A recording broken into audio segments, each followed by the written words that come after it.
Friend, আবার সকাল সকাল চলে আসলাম। দেখো ব্রেক, আজকে সকালবেলা ঘুম থেকে উঠে তোমার সঙ্গে তো কিছুটা শেয়ার করে নিলাম।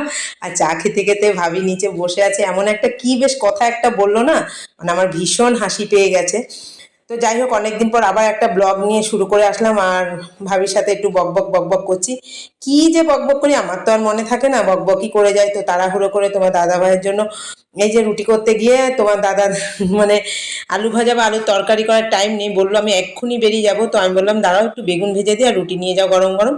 তো কথা বলতে বলতে চা খেতে খেতে, চা আর আমার মানে সেদিন আর টাইম হয়নি বসে খাওয়ার, তো দাঁড়িয়ে দাঁড়িয়ে খাচ্ছিলাম, তোমরা দেখছিলে। যাই হোক, সকালবেলা তো আমার মানে নাক পর্যন্ত কাজে দম ফেলার টাইম থাকে না। আর এই যে দাদার টিফিনটা একটু গুছিয়ে দিচ্ছি, আর আলু তো ভাজা হয়নি, রুটিও করা মানে সরি রুটি আলুর তরকারিও করা হয়নি, বেগুন ভাজা করেই দিলাম। আর সঙ্গে ছিল বেগুন ভাজা আর ডিম সিদ্ধটা আজকে আর করিনি, মাঝে মধ্যে ডিম সিদ্ধ দিই। আর এই যে দাদা বেরোবে, তো সকাল সকাল বেরিয়ে যায়, এখন প্রচণ্ড সকালে বেরিয়ে যায়, 7:30 8টার মধ্যে চা বিস্কুট খেয়ে। তো নিজে ফ্রেশ হয়ে বেরিয়ে যায়। তো দাদা চলে গেলে তারপরে থাকে মেয়ে আর ছেলের তারা। আর এই যে কেতকী ফুল গাছটা দেখেছো কি সুন্দর না, সাদা। তো আমি একটু ঝাঁকিয়ে বাসি ফুলগুলো ফেলে দিচ্ছি, নয়তো নিচে জমে যায়। খুবই ভালো লাগে, তুলি না, দেখতে ভালো লাগে বলে ফুলটা আর তুলি না, এরকমই থাকে। তো যাই হোক, চলো চলে এসেছি আবার রান্নাঘরে। এটা কি করব বলো তো, এটা করব হচ্ছে চাউমিন করব। তো চাউমিনেও একদিকে চাউমিন করব, আর একদিকে রুটির তরকারি করব আমাদের জন্য।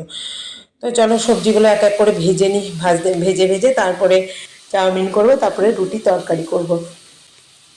তো দেখতে দেখতে সবজিগুলো ভাজাও হয়ে গেছে। সকালবেলা মানে কি বলবো, আমার দম ফেলার টাইম থাকে না, চা তো খাবো অনেক দূরের গল্প। তো এদিকে ছেলে আর মেয়ে বললো যে আজকে ভাত ভাজা করব, তোমরা রুটি তরকারি খাও, তো ওদের জন্য সবজি দিয়ে ভাত দাও ভাজা করে নিলাম। আর এখানে সুজি করব, আমার সুজিটা না খুব ফেভারিট, খুবই ভালো লাগে সুজি খেতে। তো সুজির মধ্যে একটু ঘি দেবো, দুধ দেবো, তবেই আমি সুজি খাবো, জল সুজি আমার কোনোদিনই ভালো লাগে না।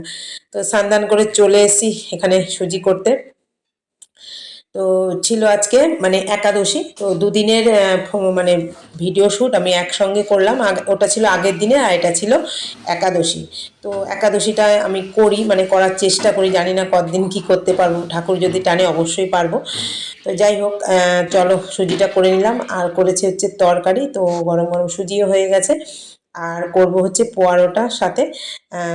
তো ছেলেকেও বললাম তুই খাবি, ও তো এক পায়ে খাড়া, লুচি পোয়ারোটা দিলে 3 বেলা তোমরা দাও, ছেলে মেয়ে 3 বেলাই খাবে, কোনো আপত্তি করে না। তো ওকে লুচি ভেজে দিলাম, আমি করলাম পোয়ারোটা। তো আমার লুচি একটা খুব ভালো লাগে না, মানে লুচিটা ঠিক আমি পছন্দ করি না।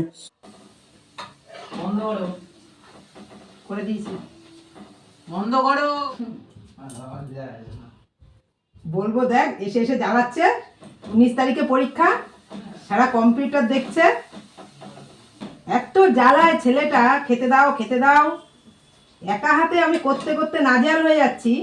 19 তারিখ থেকে পরীক্ষা, শুধু খেতে দাও, টাইমে টাইমে খেতে দাও, পড়াশোনা তো ছিকে রাখায়। অন্য সময় মেয়ে থাকলে মেয়ে ভেজে দেয়, আমি বেলি। এখন তো একা, মেয়ে তো গেছে অফিসে।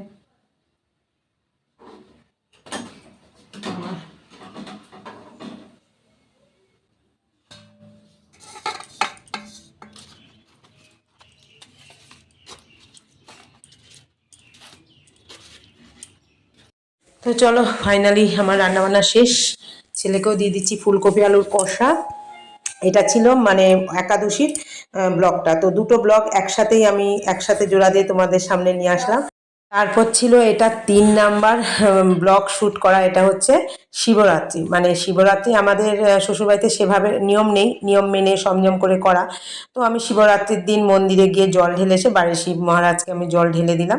তো নিরামিষই সেদিন খাওয়া দাওয়া করেছি, সেরকম সংযম করে বা একবার নিয়ম কানুন করে করিনি, যেহেতু শ্বশুরবাড়িতে নিয়ম নেই ওই জন্য আমি সেভাবে করি না। কিন্তু শিব মহাদেবকে তো আমি ছোট থেকে পুজো করেছি, ওই জন্য শ্রাবণ মাস বলো শিবরাত্রি বলো তো আসলে আমার করার ইচ্ছে হয়, তো আমি করে থাকি। আর এই যে পাশে দেখো কল্পনা, ওকে মানে যখনই আমি মন্দিরে পুজো দিতে যাই ওকে নিয়ে যাই। তো তোমরা তো চেনো একে, ইচ্ছে পূরণের কল্পনা, আমার পাশেই থাকে। তো যাই হোক, চলো মন্দিরে পুজো টুজো জল ঢেলে মেয়ে আমি আর কল্পনার ছেলে সবাই মিলে গেলাম। খুব সুন্দর করে পুজো হলো, এটা আমার বাড়ির কাছে মন্দিরটা। তোমরা এর আগেও ব্লগে দেখেছো আমি শ্রাবণ মাসে জল ঢালতে এসেছিলাম। তা খুবই ভালো লাগে, মন্দিরে আসলে আর যেতে ইচ্ছে করে না। তো 3 দিনের মানে শ্যুট করা ব্লগ একসাথে দিলাম। প্রথমে ভেবেছিলাম যে 2 দিনে, তারপরে মনে হলো তো শিবরাত্রির শ্যুটটাও এর মধ্যে ঢুকিয়ে দিয়েছি। তো আজকের মতো টাটা, কেমন লাগলো?